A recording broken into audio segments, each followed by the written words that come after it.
थे आपके isolations of DNA, second steps कौन से थे आपके isolations of vector, and the third step क्या थे आपके काइमेरिक डीएनए। तो यहाँ तक हमने कर लिया था। काइमेरिक डीएनए का मतलब क्या होता है, हाइब्रिडाइज्ड डीएनए। सो हाइब्रिडाइज मतलब कि एक जो है आपका डोनर डीएनए का जो आया और जहाँ पे आपने होस्ट डीएनए में डाला, उन दोनों को जब हम जोड़ेंगे तो उसको हम क्या बोलेंगे, काइमेरिक डीएनए। तो उस काइमेरिक डीएनए को जोड़ने के लिए कौन सा एंजाइम आता है आपका, लाइगेज एंजाइम आता है। And always remember ligase enzyme जो है वो एटीपी के साथ ही वर्क करता है। क्लियर हो गया? आई होप आपको first and second steps clear होगा। So come to the fourth steps. Fourth step क्या होता है आपका, इंट्रोडक्शन इनटू होस्ट सेल। देखो यहाँ पे मैंने डायग्राम बना दिया है बच्चे आपके लिए, ठीक है। सो फर्स्ट स्टेप क्या था आपका, आइसोलेशन ऑफ डीएनए। हम कैसे आइसोलेट करते थे, उसको चीट करके आइसोलेट करते थे, ठीक है। प्रोसेस हमने पूरा बता रखा है। सेकेंड स्टेप्स में क्या था आपका, जहाँ पे आपका प्लाज्मिड को हम पहले इसमें सिलेक्टेड करते थे, ठीक है, या वेक्टर्स को हम सिलेक्ट करते थे। एंड बेसिकली हम इसमें कौन से वेक्टर्स लेते हैं, प्रोकैरियोट्स वेक्टर्स लेते हैं। थर्ड स्टेप्स क्या था आपका, काइमेरिक डीएनए का फॉर्मेशन था। एंड फोर्थ स्टेप क्या है आपका, multiplication into introduction into host cell. So इस डीएनए को हम होस्ट सेल में कैसे इंट्रोड्यूस करेंगे, by the process of gene transformation method. Remember, तो जैसे जीन ट्रांसफॉर्मेशन करेंगे, ये आपके होस्ट सेल में आ गया, तो एक ये आपका क्या हो गया, प्लाज्मिड डीएनए हो गया, और ये क्या हो गया आपका, बैक्टीरियल डीएनए हो गया। क्लियर हो गया? So one of the plasmid DNA, देखो ये वाला आपका हाइब्रिडाइज पार्ट है, और एक जो हो गया आपका बैक्टीरियल डीएनए हो गया। Now move to the fifth steps. Fifth steps क्या है आपका, multiplication into a host cell. अब आपका मल्टीप्लाई करेगा, अगर आपने होस्ट सेल में डीएनए को इंट्रोड्यूस कर दिया है तो वो मल्टीप्लिकेशंस कैसे करेगा, by the hybridisation method using probe. Probe हम इसलिए वहां पे लगाएंगे ताकि जिस पोर्शन में वो रेप्लिकेट हो वो पोर्शन आपकी हाईलाइटेड हो। या हम अनदर मेथड भी यूज कर सकते हैं, एंटी बैक्टीरियल रेसिस्टेंट, ठीक है। So remember hybridisation using probe and anti bacterial resistance use कर सकते हैं।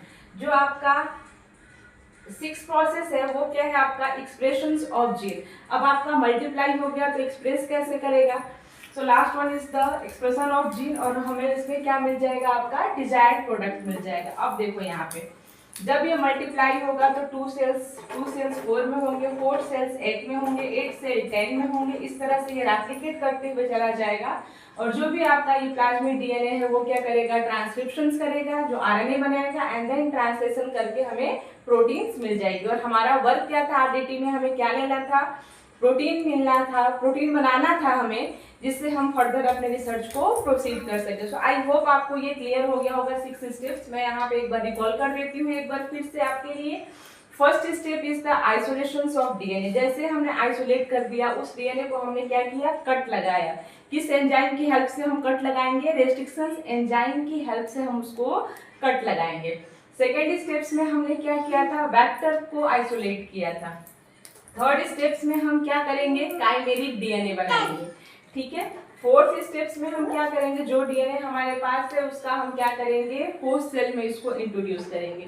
फिफ्थ स्टेप्स में हम क्या करेंगे, इसको हाइब्रिडाइजेशन टेक्निक करेंगे यूजिंग प्रोब, या एंटीबैक्टीरियल रेसिस्टेंस टेक्निक करेंगे। एंड सिक्स स्टेप्स में हम आपका क्या करेंगे, एक्सप्रेशंस ऑफ जीन। तो यहाँ मैं लिख देती हूँ आपका 6 स्टेप्स, एक्सप्रेशंस ऑफ जीन। तो जीन एक्सप्रेशन मतलब कि इसको हम अदर लैंग्वेज में क्या बोल सकते हैं, ट्रांसलेशन भी बोल सकते हैं जीन एक्सप्रेशंस को। सो यहाँ पे तो हम डीएनए की बात करें तो डायरेक्टली हम जंप कैसे कर जाएंगे ट्रांसलेशन पे, ऐसा तो नहीं होगा बच्चा। तो ये जो आपका प्लाज्मिड डीएनए है वो क्या करेगा, प्लाज्मिड डीएनए जो है वो आपका किस में जाएगा, ट्रांसक्रिप्शंस करने जाएगा, जो आरएनए बनाएगा, एंड देन ट्रांसलेशन करने जाएगा, जो कि प्रोटीन्स बनाएगा।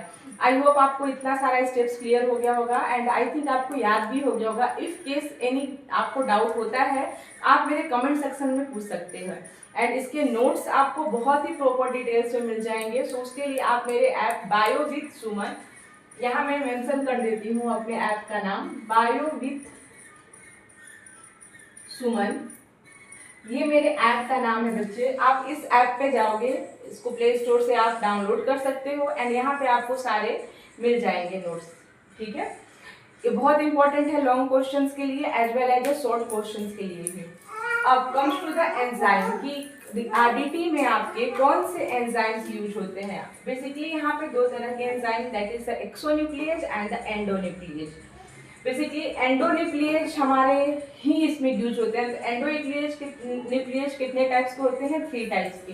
तो जो आपका फर्स्ट एंडोन्यूक्लियेज है और जो आपका थर्ड एंडोन्यूक्लियेज है, ये क्या करता है, जहाँ पे हमारा ओराई सी होता है उससे अवे दूर जाके कट करता है, एंड इसको हमेशा यूज करने के लिए एटीपी एनर्जी की जरूरत होती है। जबकि आपका जो आप एंडोन्यूक्लियस सेकेंड है, इसको क्या करता है एंडोन्यूक्लियस सेकेंड, ये ओराई सी जो पोजीशन होती है वहां पे 4 to 6 न्यूक्लियोटाइड्स को कट करता है।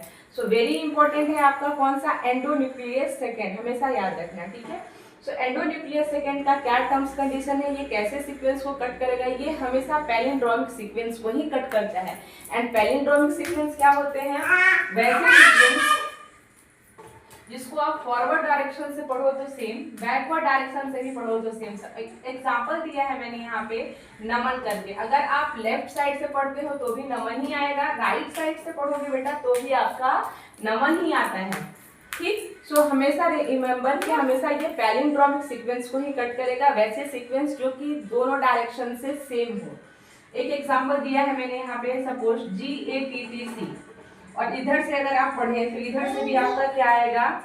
GATTC ही आएगा, ठीक। तो इस तरह की सीक्वेंस भी ये कट करेगा। सपोज एक एग्जांपल दिया है मैंने, इको R1 एंडोन्यूक्लियस सेकेंड का एग्जांपल है बेटा। सो इको R1 नाम कैसे पड़ा? जो फर्स्ट लेटर होता है वो किसको इंडिकेट कर रहा है? Genus. Second letter species, third letter strain को करता है, and the fourth letter order of discover. किस सबसे पहला कौन सा आपका एंजाइम एंडोन्यूक्लियस डिस्कवर हुआ था? Eco R1। क्लियर है? अब ये इको R1 इस सीक्वेंस को कट करेगा, ये डीएनए का सीक्वेंस है बेटा। सो इस सीक्वेंस को जब ये कट करेगा तो इस एंड पे कट करेगा, इस एंड पे एंड इस एंड पे, क्योंकि हमेशा एक ही पोजीशंस, दोनों पोजीशंस होने चाहिए। जैसा मैंने बता दिया पैलिंड्रोमिक सीक्वेंस होना चाहिए। अगर ये यहाँ पे जी पे कट कर रहा है तो सेकेंड स्टेप पे भी किस पे कट करेगा? ये जी पे ही कट करेगा, यहाँ पे, ठीक है, यहाँ। सो जो कट प्रोड्यूस होगा इस कट को हम क्या बोलेंगे? स्टिकी कट बोलेंगे, ठीक है। इफ इको R1 जो है अगर आपका यहाँ 20 से कट करता है तो हम इसको क्या बोलेंगे? ब्लंट कट बोलेंगे। आई होप्स आपको क्लियर हो गया होगा। तो आई थिंक आरडीटी के चैप्टर्स बस इतना ही थे बेटा। कोई डाउट हो तो please ask me in a comment, या for more download my app bio with Suman. Thank you so much.